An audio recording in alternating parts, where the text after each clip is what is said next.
Thank you for joining Wars of the Roses. And this is Holy of Holies from the Encyclopedia of Freemasonry by Albert G. Mackey. Holy of Holies, every student of Jewish antiquities knows, and every Freemason who has taken the third degree ought to know, what was the peculiar construction, character, and uses of the Sanctum Sanctorum, or Holy of Holies, in King Solomon's temple. Situated in the western end of the temple, separated from the rest of the building by a heavy curtain, and enclosed on three sides by dead walls without any aperture or window, it contained the sacred Ark of the Covenant, and was secluded and set apart from all intrusion save of the high priest, who only entered it on certain solemn occasions. As it was the most sacred of the three parts of the temple, so has it been made symbolic of a master's lodge, in which are performed the most sacred rites of initiation in ancient craft Freemasonry. But, as modern hierologists have found in all the Hebrew rites and ceremonies, the traces of more ancient mysteries from which they seem to have been derived or on which they have been modified, whence we trace also to the same mysteries most of the Masonic forms, which, of course, are more immediately founded on the Jewish scriptures. So we shall find in the ancient Gentile temples the type of this same Sanctum Sanctorum, or Holy of Holies, under the name of Aditon or Aditum. And what is more singular, we shall find a greater resemblance between this Aditum of the pagan temples and the Lodge of Master Masons than we will discover between the latter and the Sanctum Sanctorum of the Solomonic Temple. It will be curious and interesting to trace this resemblance and to follow up the suggestions that it offers in reference to the antiquity of Masonic rites. The Aditum was the most retired and secret part of the ancient Gentile temple, into which, as into the Holy of Holies of the Jewish temple, the people were not permitted to enter, but which was accessible only to the priesthood, and hence the derivation of the word from the Greek adouin, meaning not to enter, or that which it is not permitted to enter. Seclusion and mystery were always characteristic of the Aditum, and therefore, like the Holy of Holies, it never admitted of windows. In the Aditum was to be found a tephos or tomb and some relic or image or statue of the god to whom the temple was dedicated.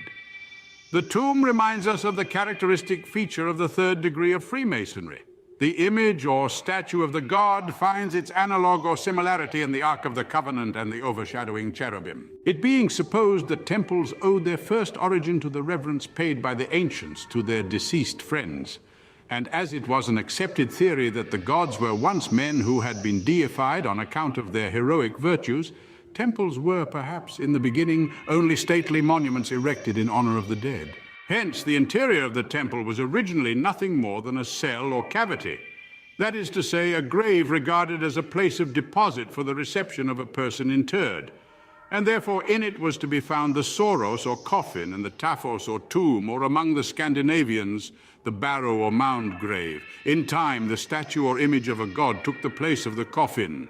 But the reverence for the spot as one of peculiar sanctity remained, and this interior part of the temple became among the Greeks the sekos or chapel, among the Romans the aditum or forbidden place, and among the Jews the kodesh kodashim, or Holy of Holies.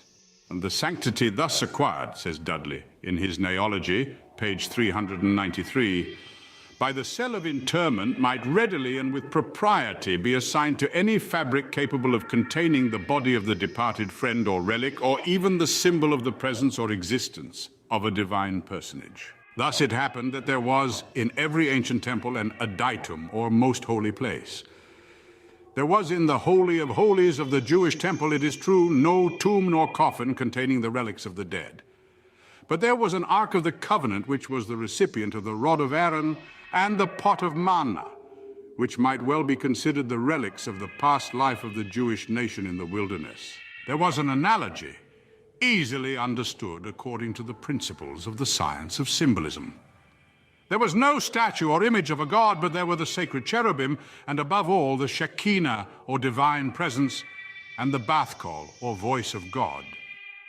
But when Freemasonry established its system partly on the ancient rites and partly on the Jewish ceremonies, it founded its third degree as the Aditum, or Holy of Holies of all its mysteries, the exclusive place into which none but the most worthy, the priesthood of Freemasonry, the masters in Israel, were permitted to enter.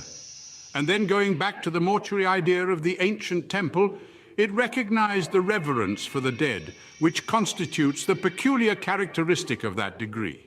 And therefore, in every lodge of Master Masons, there should be found, either actually or allegorically, a grave or tomb and coffin, because the third degree is the inmost sanctuary, the Kodesh Kodashim, the Holy of Holies of the Masonic Temple. Thank you for watching, and please don't forget to share, like, subscribe, and comment. And if you can, please consider donating to Wars of the Roses. Links to PayPal and Patreon are in the description. Thank you so very much.